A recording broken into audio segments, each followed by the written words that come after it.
Welcome to American Education FM, everybody. I'm Dr. Sean Brooks. Ladies and gentlemen, welcome. I'm going to start here. This was a post that was on greatawakening.win, I believe, last week, and I saved it, and I thought, I got to bring this up sometime because it is interesting. It's terrible, but of course, it's not new. And again, this has to do with sort of a little bit of Israeli history and the war crimes and the sex crimes in particular that go on there and have been going on there. You may recall a while back that there were stories of individuals within the Israeli government doing what they could to basically legalize the sexual torture of prisoners.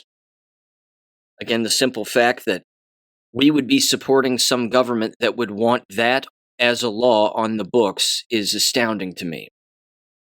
Of course, there's constant news regarding Israel, which I believe is not accidental either. This is, again, saving Israel for last and exposing them for who they actually are and what they've actually been doing. Even the ambassador to Israel, Mike Huckabee, former governor of Arkansas, he openly, again, penned a letter criticizing them for their treatment of Christians, which, of course, is not new. They've always done that. They've always spit on Christians over there. They've never been interested in Christians being over there, and that's just who they are. That's why they bomb them any chance that they get. But let me begin with this. The post here was titled, Israel Guilty of Systematic Sexual Violence Against Palestinians, UN Confirms Summary Below. It says the following, quote, the UN inquiry methodically documents that Israeli forces have systematically perpetrated sexual and reproductive violence against Palestinian detainees, both men and women, across more than 10 military and prison facilities, completely inverting the Western media narrative that since October of 2023 has relentlessly portrayed Hamas as the sole perpetrator of such atrocities. This reversal exposes not only the scope of informational manipulation orchestrated by certain outlets, notably the New York Times, whose controversial article was written by paid propagandists rather than professional journalists.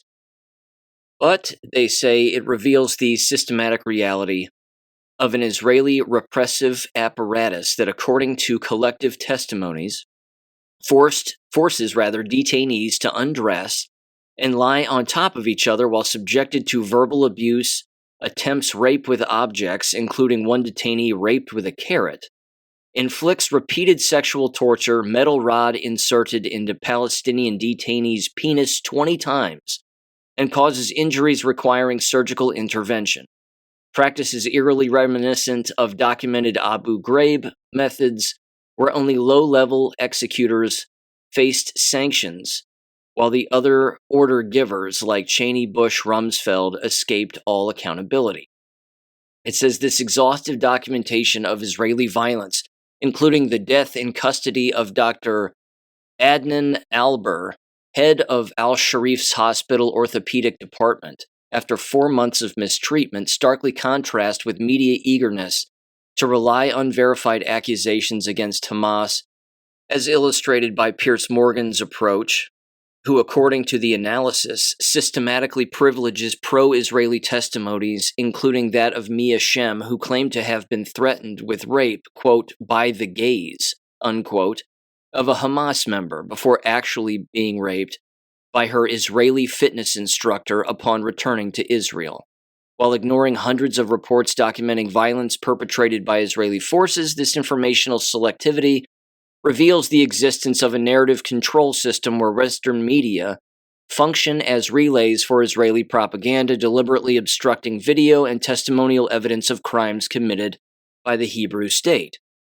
It says the underlying political analysis demonstrates that this biased media coverage operates within a broader context where the AIPAC lobby wields determining influence over the American Congress, influence superior to that of unions or ordinary voters, and where the Trump administration's compromised by its Epstein affair connections, themselves linked to Israeli influence networks, systematically prioritizes Israeli interests over American ones, even sanctioning UN reporters who document Israeli war crimes.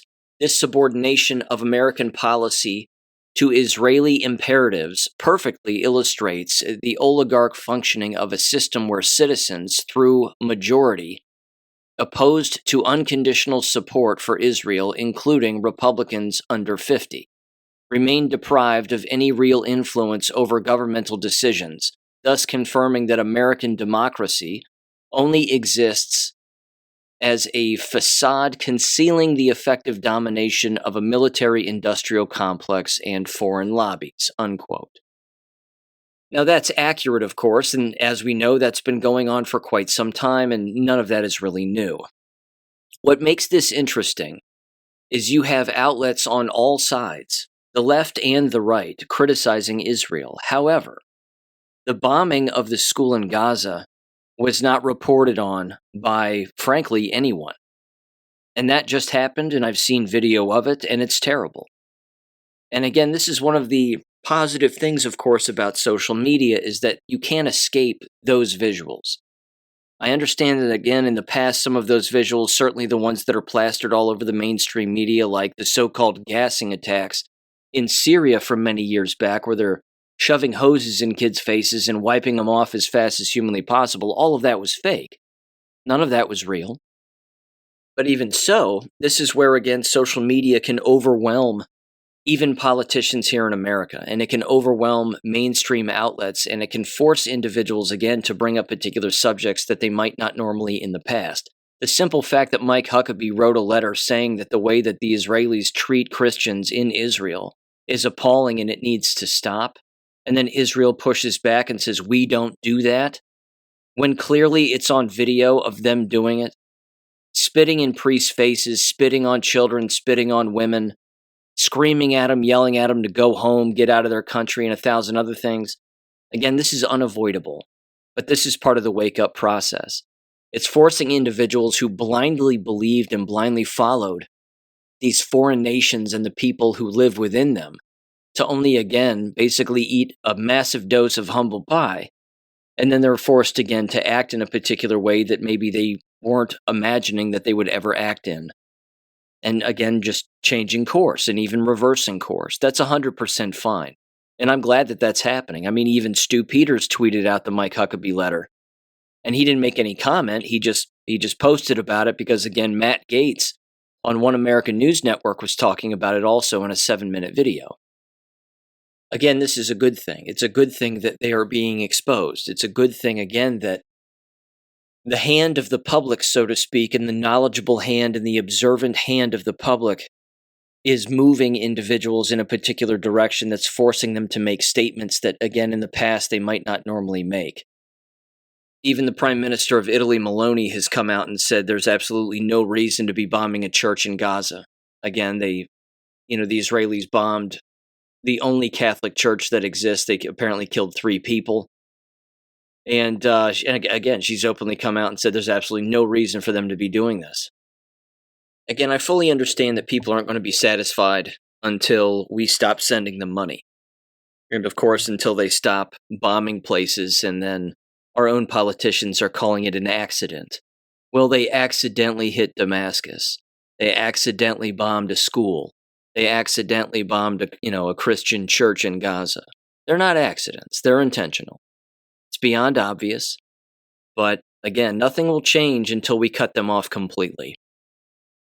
So with that said, let me move on here. Of course, in the last episode, I was going through a great deal of the declassified information pertaining to, again, the Russia hoax and all of the different players associated with that. We now have declassified emails between members of Barack Obama's administration and Hillary Clinton. And as we suspected, a lot of these emails, of course, were on Hillary Clinton's servers, and at the exact same time, they were not investigated also.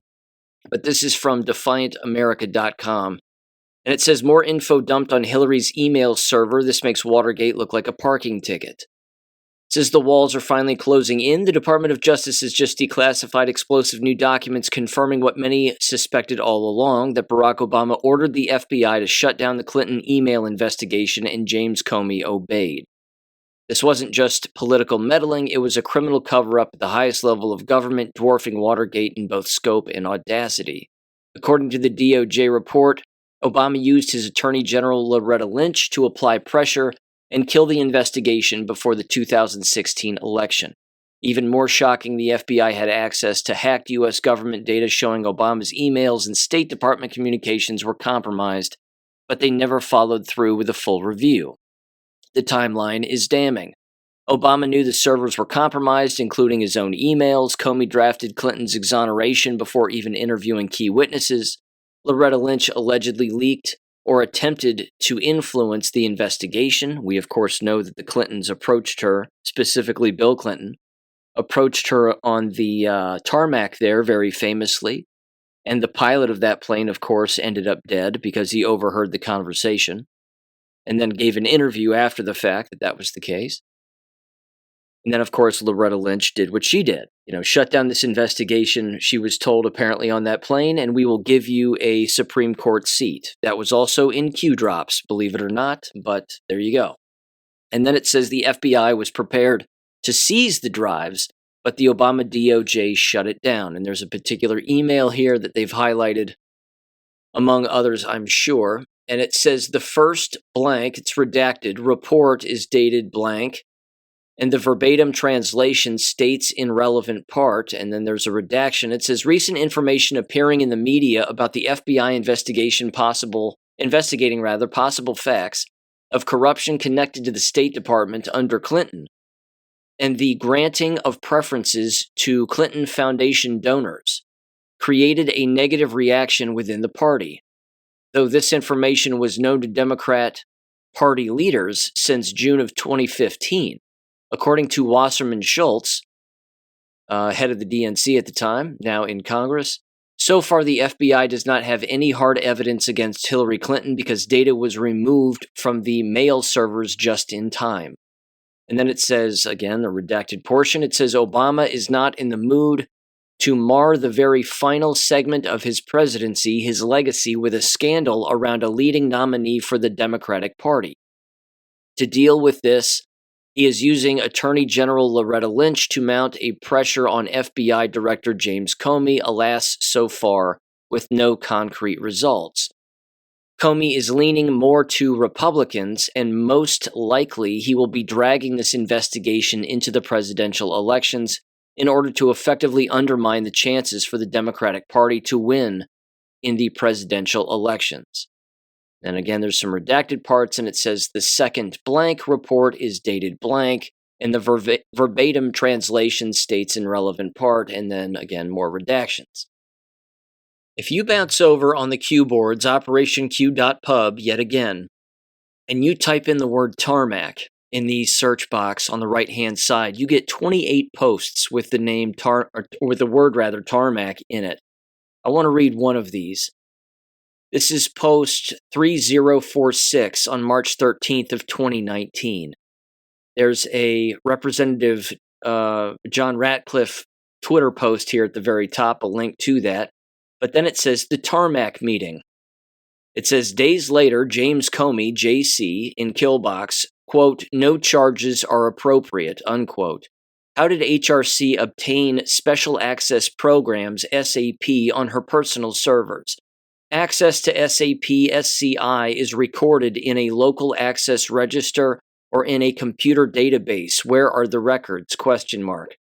It says identity of specific SAP SCI on the server provides a target roadmap to review access logs to that specific program. What process and or select clearance or security clearance rather would be required to walk away terminal clear with SAP SCI material electronically? Did a foreign state gain access to the server? Did a foreign state gain access to the SAP SCI material on the server? And there's a link from thehill.com.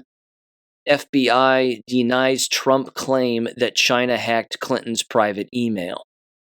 It goes on and concludes here. It says, if the top FBI chain of command for the mid-year investigation were all fired, does one conclude the investigation was not conducted properly?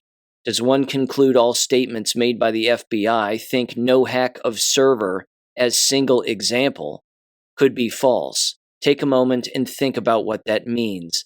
Then there's a big long kill bracket, and then it says treason, Q. And then, of course, they have a diagram here at the very bottom regarding the chain of command for the mid-year investigation. James Comey at the top, Chief of Staff, Jim, let me get this name here, Jim Robisky. And then, of course, reporting to James Comey would be the Deputy Director, which was Andrew McCabe, along with Mark Giuliano, Special Counsel Lisa Page, NSB EAD, a Michael Steinbach, along with a John Galliconi, if I'm saying that right. And then you had James Baker, Office of the General Counsel, a Tricia Anderson, Deputy General Counsel, and then you had 2 other FBI attorneys. And then below that, you had the AD Counterintelligence Division of Bill Priestap and Randy Coleman. And then below them and reporting to them, of course, was Peter Strzok, along with another lead analyst and a supervisory special agent. Again, it's in Q drops. All of this was in Q drops. The tarmac meeting, James Comey being pressured again by the Clintons and Loretta Lynch, everybody being promised particular things in the next administration, if of course not being threatened that they would get killed if they didn't go along with it. There's just too much information here, and it's too obvious as to what's going on. So if a Clinton email gets released to the public, it's not for us. It's for the individuals, again, who didn't read the Q post, didn't know what was going on at the time, and weren't connecting the dots back then, which again is fine. But again, this is not new to people like us. Let me give you another post here. Again, there's 28 of them just regarding tarmac, which is fantastic. This was on April 15th of 2018. This is post 1148. It says, side-by-side graphics are important. To be clear, Loretta Lynch was promised the Supreme Court position of Ruth Bader Ginsburg. Coordinated, planned. RBG, big problems, Q. Of course, it was speculated that she was murdered, and that was the entire plan. There was also this, of course, in that same post, it says public interest keep high. Uranium One FBI informant, Awan DWS, Packy Intel MB. It says tarmac meeting. Supreme Court Loretta Lynch deal. Greater than Antonin Scalia murder. And again, it doesn't say murder, it just says 187, which of course means murder. So basically, they looked at Loretta Lynch and they were like, look, play ball. We'll give you a Supreme Court seat. We'll knock off Ruth Bader Ginsburg if we have to. We've knocked off Antonin Scalia, so he's gone. And now, we'll promise you a position on the Supreme Court and everything will be fine. Just tell James Comey he's got to shut his mouth and shut this thing down. It's organized crime. I mean, it's always been organized crime. But what's interesting now is you've got a lot of these, again, Republican and even Democrat pundits, and they're having these debates on television, and they're basically all saying the same thing. Both sides are saying the same thing about the so-called Democrat Party. They're saying that they don't have a platform. They don't have a stance on anything. They don't have any leadership. Why is that? The reason that that's the case, really, is because, again, they are a criminal organization. And when you start to take the money away from the criminal organization and you start to point the finger and blame the individuals, again, who have been running that criminal organization within the organization itself, and you start to, again, call them out as being the criminals that they are, and hopefully, again, someday hold them accountable publicly, then they won't have a party anymore. Their party will be done. It'll be gone. Which, of course, then begs the question, what takes its place?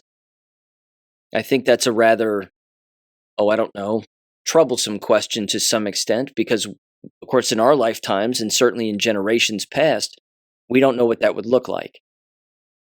Not having sort of the fake dual-party system that we have. Again, what would something like that look like in the future? Because at this point, again, if a person is voting for Democrats, you're voting for criminals. You're voting for, again, a criminal organization and an organization that is lawless and interested in lawlessness. They're on the record as saying so. Most recently, of course, having to do with ICE agents and attacking ICE agents. And these ICE agents need to get out of our town and out of our city, and we're going to demonstrate against them. And, well, if we shoot at them, then we shoot at them. And so what? I mean, it just can't get any clearer. It's not conservatives on the streets shooting at ICE agents. It's full-blown criminals and communists. So I just think that that's going to be a really interesting debate going forward is, again, what takes their place? What does our political system look like in this country in the future? Because this party, as far as the Democrat Party is concerned, they're completely done. They're totally finished. Person has to be completely 100% brainwashed in order to vote for any of them ever again. And those people, unfortunately, exist. I don't think they're in the majority by any stretch. But even so, it's just going to be interesting going forward as to what it actually ends up looking like in the future. So, there you go. Okay. Again, the Q posts strike again. Anytime, again, a word hits the mainstream, my recommendation is you get on operationq.pub and you type that word in and you go back in time and you just look at those posts. Just read a few of them. Look at the number of posts that actually pop up with that particular keyword. Like I said earlier, tarmac. I mean, hell, you pop in Hillary Clinton or just Hillary, all hell breaks loose on that board. You're going to get all kinds of posts. But again, we were being shown this, and this was being explained to us back in the day in real time, which was, again, sort of a once-in-a-lifetime thing, which was fantastic. Now, kind of speaking of that and shifting gears slightly here, you may have heard, again, that Tulsi Gabbard has released more MLK documents, specifically pertaining to the assassination of Michael King, his real name. And here's what I did. I got on that website where, again, you can download these PDFs, and I typed in James Earl Ray in the search box on the right-hand side. And there's about, I'd say, maybe 30 PDFs. Some of them are copies of one another. But I started reading these, and it's pretty crystal clear that James Earl Ray wasn't even in Memphis when the trigger was pulled. Now, he may have been in possession of a rifle at some point, and maybe even gave that rifle to someone else at some point, but he was not around when the actual assassination took place. There is a CIA news service distribution letter here that's been declassified, and I want to read through this briefly. Not to mention, actually, before I do read through this, a few other interesting things about James Earl Ray, and of course this is where the education system falls flat on its face yet again, is that no one in the education business, certainly not in the K-12 business, is ever going to go through any of these documents. They're not going to read any of them. They're not going to think about anything regarding any of this. The news isn't going to cover it because they aren't, other than saying that these documents have been released and then it's on to the next news story. But educators in America are not going to dig into these documents and then rework their instruction around Michael King and James Earl Ray and that entire event. They're just not going to do it. They're just going to dig out their old lesson from whatever it was, 30 some odd years ago. And they're going to teach that same old lesson regarding Martin Luther King and, well, it's Black History Month yet again, and let's, read the I Have a Dream speech, or we'll watch it on YouTube together, and then we'll all applaud, and yay, isn't that great that we should judge people by the content of their character and not their skin, and blah, blah, blah. Well, we've been judging people by their character, since the beginning of time. It's not a skin color thing, it's a character thing, and therein lies part of the problem. However, when it comes to actual history and factual history, getting educators in America, again, to investigate and actually read anything is next to impossible. And then again, getting them to change their instruction, or heaven forbid, apologize for getting something wrong in front of students or their class and say, you know what, I used to think this was this way, and as it turns out, it's not. So I want to change my instruction, and I want to point people in this direction and see what you can find and see what you can think about and see what you can discover, and then maybe you'll arrive at the truth as I have. They're not going to say that either. But anyway, getting into this particular document, and again, there are many of them. I only typed in, like I said, James Earl Ray just out of curiosity, came across 30 documents. Some of them were repeats. But this is titled here at the top, CIA Operations Center News Service. It's dated April 11th. Let's see. It says, approved for release in 1993, CIA Historical Review Program. It says, Washington, Associated Press. Former House Assassinations Counsel Richard A. Sprague today quoted James Earl Ray as saying other people were involved in a conspiracy in which Martin Luther King was assassinated. Sprague also said that he concluded from Ray's statements that Raoul, quote unquote, a man Ray claimed enlisted him in a gun-running operation that put him in Memphis when King was killed, is a fictitious name. Ray, who pleaded guilty to King's murder and is serving a 99-year sentence, has contended that the operation directed by Raoul had nothing to do with King, so far as he knew. Ray contends he purchased the rifle that police believe was used to kill King, but handed it to Raoul and left the area shortly before the assassination. Sprague also said some federal investigators believe the man the CIA recorded contacting Soviet and Cuban embassies in Mexico City before President John F. Kennedy was assassinated was not Lee Harvey Oswald. Sprague said he does not believe that the House Assassinations Committee can conduct a proper investigation of the two assassinations, and said he doubts it even wants to. And of course, regarding MLK, it never did. It goes on, he said a special prosecutor should be set up with an independent staff to investigate the assassinations without the pressure, he said, the House committee staff was under to produce something sensational. Sprague said he believes the committee was set up before the election to appeal to black voters unhappy with inadequate investigation of the King assassination. He said the panel was established with the idea that it might be scrapped after the election. And there's page 2 here. Give me a second. Let me blow this up. Let's see. It's a little blah, blah, blah. It says, Sprague quoted Ray as saying that the interviews conducted by committee investigators that people other than members of Ray's family helped him obtain a weapon to escape from a Missouri prison before the assassination. Ray says he contacted other people after the assassination and that other people helped him to escape to Canada, where he traveled before. He went to Great Britain, where he was arrested. Ray has not yet described the other people except to say that they are not his brothers. Sprague said the investigator said it has become clearly partially through Ray's own comments and partially through what the investigators could perceive themselves that the name Raoul is made up. Sprague said that the name was made up by someone else and Ray reluctantly used it. It says in the Kennedy assassination investigation, Sprague said FBI investigators doubt that the voice of CIA recorded contacting the Soviet and Cuban embassies in Mexico City before the assassination is that of Oswald. Sprague said he did not know what it would mean if, in fact, the voice the CIA said was that of Oswald was not Oswald. The Warren Commission concluded that Oswald assassinated Kennedy acting alone. Quote, there well could have been a conspiracy that arose after the assassination that certain agencies felt it would be an embarrassment to disclose relationships with Oswald. Sprague said, I don't know, unquote. He said that CIA taped recordings of a man who contacted the Soviet and Cuban embassies were erased before the assassination to be used to record something else.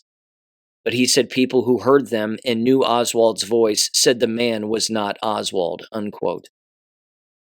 Again, it's government corruption, which means you can never believe the mainstream story that is told on TV or in the news. Again, just like the Kennedy drops and all of the Kennedy documents and the Robert Kennedy documents, the mainstream media, when all of those documents were dropped as to who was involved, why he was killed, how Oswald didn't do it, you'll never hear the mainstream media bring it up. I heard Representative Jim Burchett the other day on one of those Sunday shows. I think it was ABC This Week with Martha Raddatz. She was, he brought it up with her, and he said, he randomly brought it up, and he basically said, look, there's a lot of conspiracies that are 100% real, and frankly, at this point, he said, I don't understand why anyone would believe that Lee Harvey Oswald killed JFK, because clearly he didn't. He actually said that on television, which is great. If you sit back and you think about it for a little while, we've come an awfully long way, have we not? There are more awake people today than ever before. The veil has been lifted on endless issues. But as the veil is getting lifted, you can look and see whose eyes are still closed behind that veil.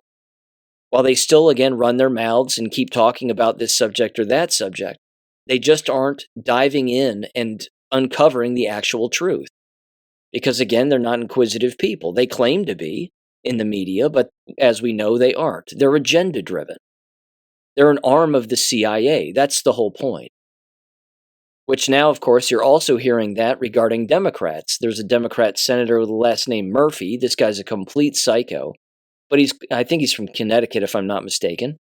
He's openly said again that that basically the Trump administration is doing whatever they can to censor Americans. That by shutting down NPR and PBS and defunding them, that this is the censorship control that the Trump administration seeks to have. Only an evil propagandist would actually believe that.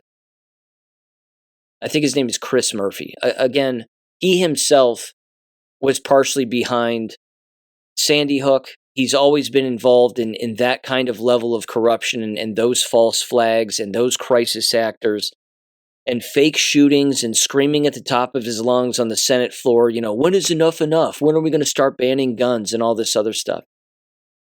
That's exactly, again, what the CIA has been interested in this entire time, is using the mainstream media as their own evil propaganda arm to brainwash people with lies.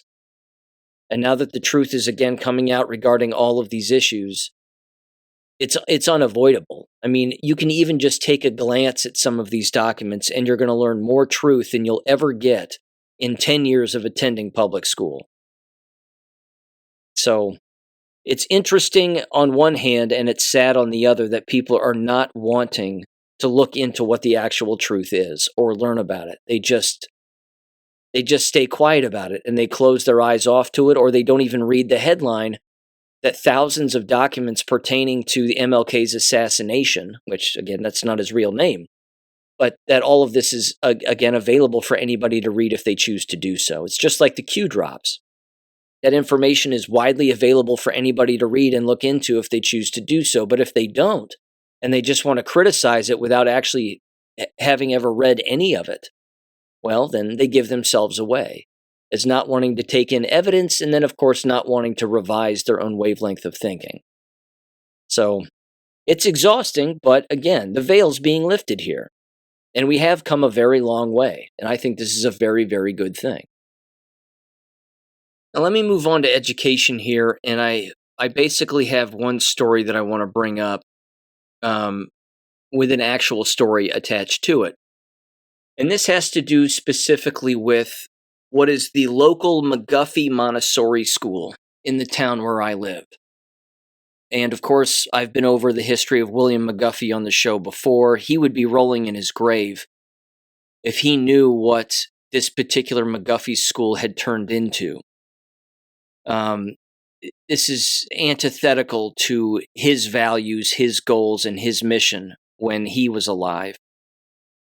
And it's troublesome, I think. So let me just read you a little bit of a background here regarding this, and then I'll get into a particular story that I heard recently, which is disturbing.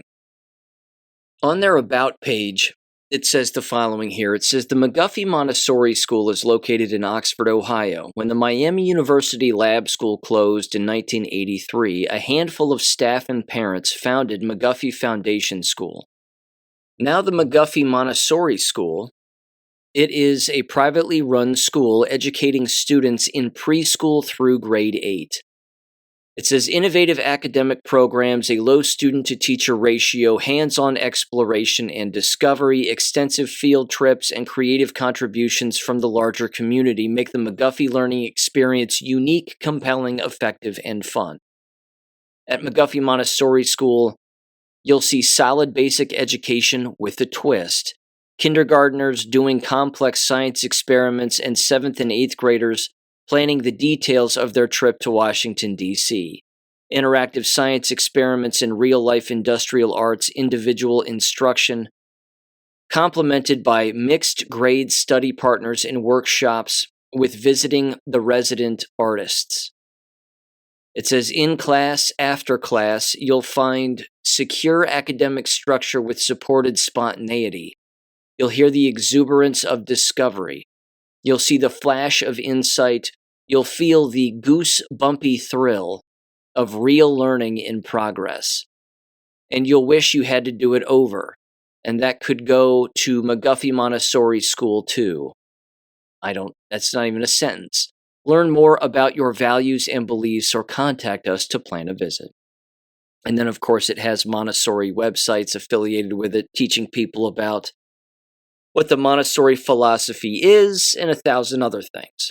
I've even been over again the history of Montessori schools before on the show, so I'm not necessarily going to repeat that, but it is sort of a what are you interested in, self-discovery kind of education, so to speak. It's not that there isn't direct instruction, but it's more exploration and things of that nature, which again isn't always a bad thing. It certainly increases one's own interest in something. Here's the problem. And this is what leads me to the story that I was told about this organization, certainly in the town where I live.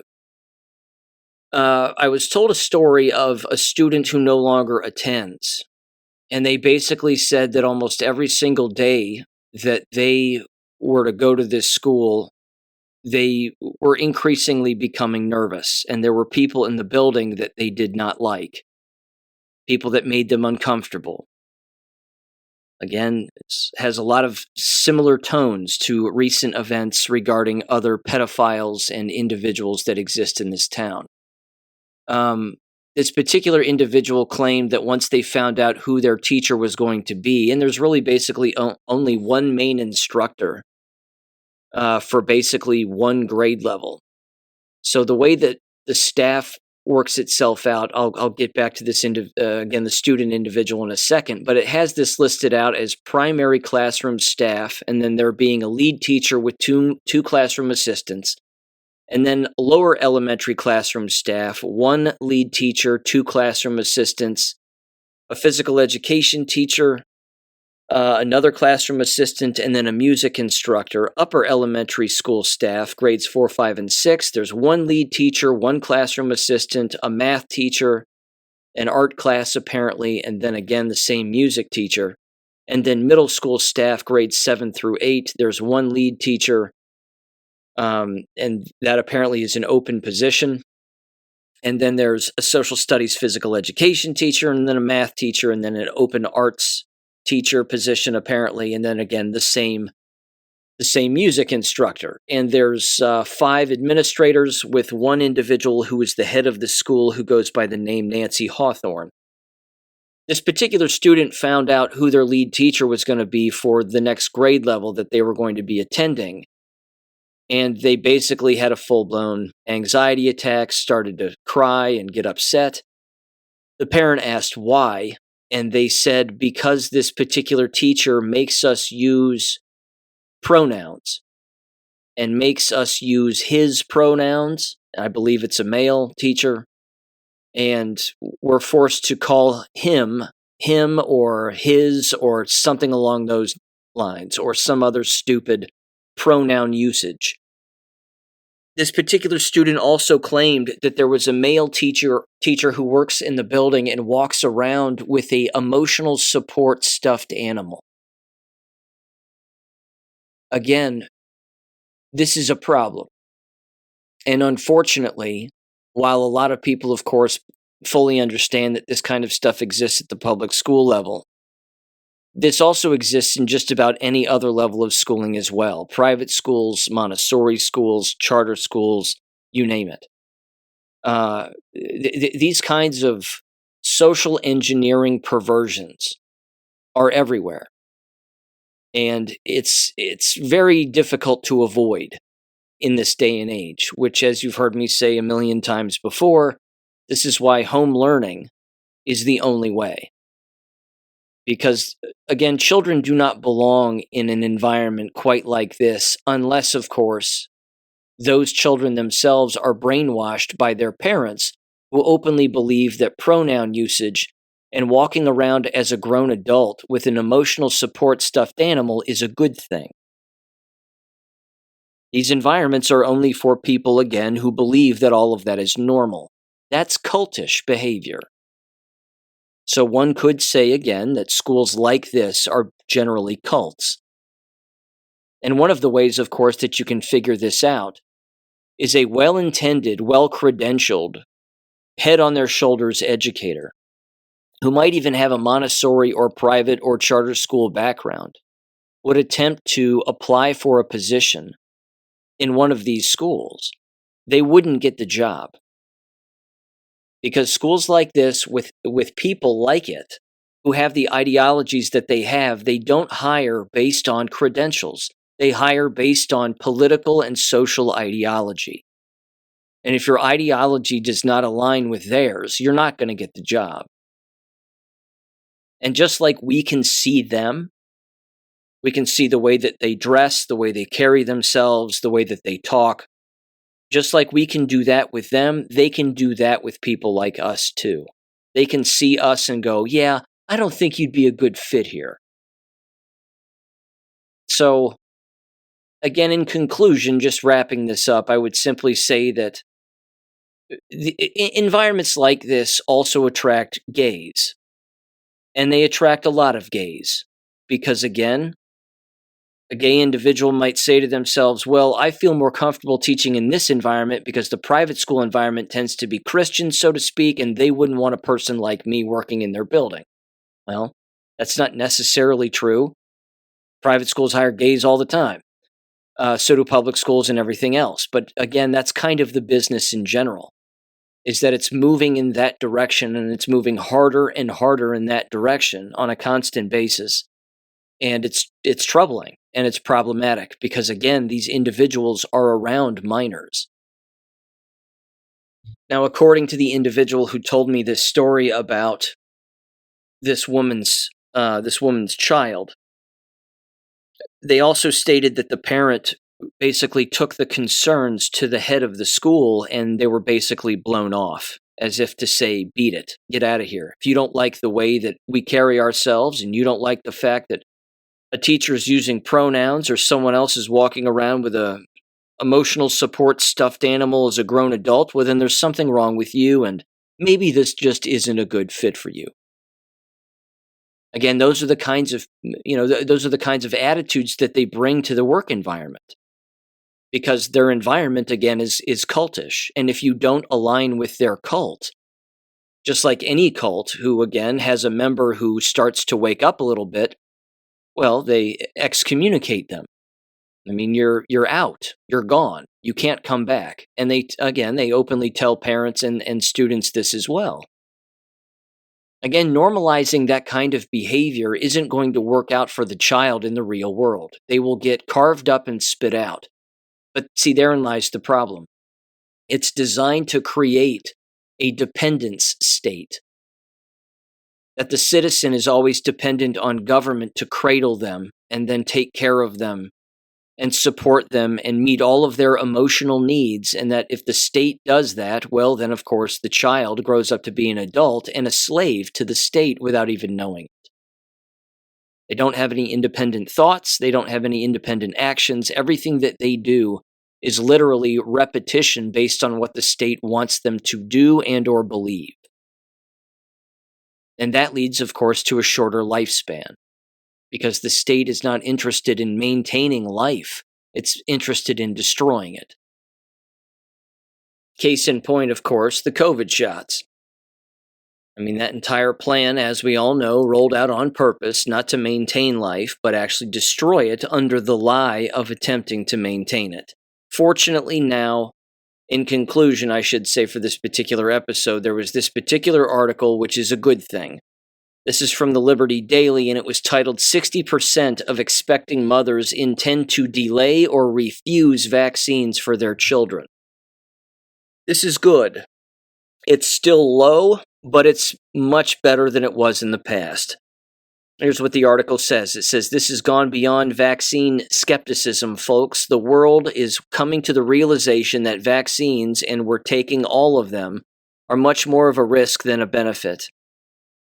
if there's any benefit at all. It says, in fact, a growing number of pregnant women and young mothers in the United States are reconsidering routine childhood vaccination, according to 2 nationwide surveys published in JAMA Network Open. The findings show that 60% of respondents are considering delaying or refusing vaccines for their children, a sharp shift from pre-COVID-19 trends when fewer than 25% of parents question the Centers for Disease Control and Prevention vaccination schedule.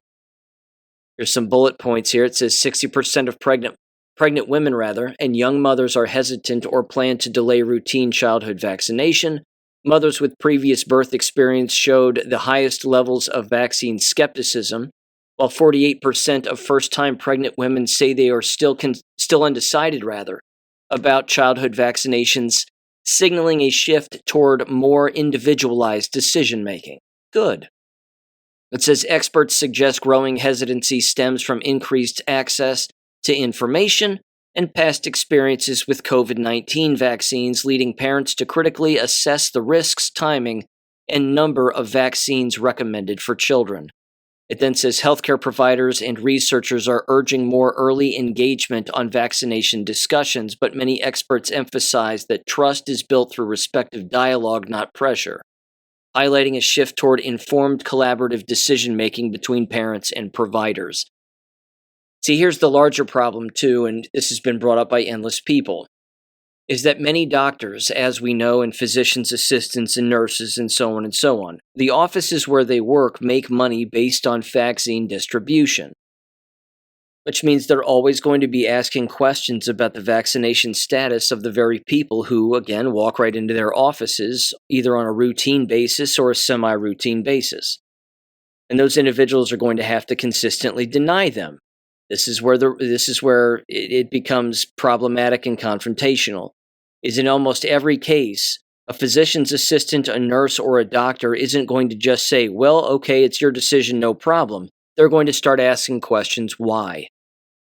They're going to say, well, why are you turning them down? Why don't you want these? Did you have a bad experience once? And then they start to become a little insulting. And then they push back a little bit, and then before you know it, either the patient either buckles to the vaccination or has, again, or buckles to their own child being vaccinated, or they get up and they walk out. Again, this phenomenon, too, is one of those things that I think is a very good thing. This continues, again, to expose the matrix for what it's been this entire time, all of these lies. The veil's been lifted on all of this, and people are actually finding the courage to, again, not only say no to vaccination, but just say no to doctors. And openly say, hey, look, the only reason I really need to go to a doctor, if any, is maybe if I break a bone. And depending on the severity of the break, maybe I don't have to go at all. Maybe I can just get online and look around and see how, things need to be treated and XYZ and whatever else. But I would venture to guess, again, that people have less doctors today than possibly ever before. Certainly, of course, if they aren't jabbed with the COVID shots. Now, if they're jabbed with the COVID shots and they're sick all the time, well, they're going to have more than one doctor usually. But I think more and more parents are walking away from the medical profession, so to speak, because they recognize, again, that it's pharmakia. It's its own form of brainwashing and sorcery that has been problematic and has been the number one cause of illness in the entire world. Again, that shift alone, for me, is worth the price of admission. And that statistic, again, that I just read in that article, where it went from only 25% were skeptical before COVID-19, but now over 60%, or approximately 60% of pregnant mothers are skeptical now for all vaccination. That right there is a massive, massive paradigm shift. And that's not one that's going to flip back. Again, once this rock gets turned over, which it's already been turned over, there's no flipping it back again. Too much has been exposed over these last 5+ years. So again, with all the complaining that's going on regarding one subject or another, or things aren't happening fast enough for people, or this, that, or the other, ladies and gentlemen, there is an awful lot that has been exposed here. Certainly, again, over the last, 10+ years, give or take. A lot of people have woken up. A lot of very good things are taking place. Yeah, there's a lot of concerning stuff too. No doubt about it. Again, surveillance state, digital currency, cryptocurrency, blah, blah, blah. I mean, all of it is beyond strange, and we all know that. But there's so many good things that are happening. We just have to, again, we have to highlight those as well. And shifting, again, some of these massive age-old paradigms. It takes time. You can't snap your fingers and just have it change in a positive direction. But it is changing. And the cool part, too, whether people want to view it as being cool or not, there are people being left behind. They are in the minority. The unawake are in the minority. And if we have to laugh at them, then we have to laugh at them. And if they want to criticize us, let them. But, too bad. Their inability to learn is going to be their downfall, just like it is with anybody. Once a person again stops being a student, they cannot be an effective instructor regarding any subject. So never stop learning and never stop unlearning, as I used to say all the time. Kind of a short one here, ladies and gentlemen. Thanks for listening as always, and I will catch you on Friday. Peace. Thank you for listening to American Education FM. Make sure and check out AmericanEducationFM.com for more information. Take care and God bless.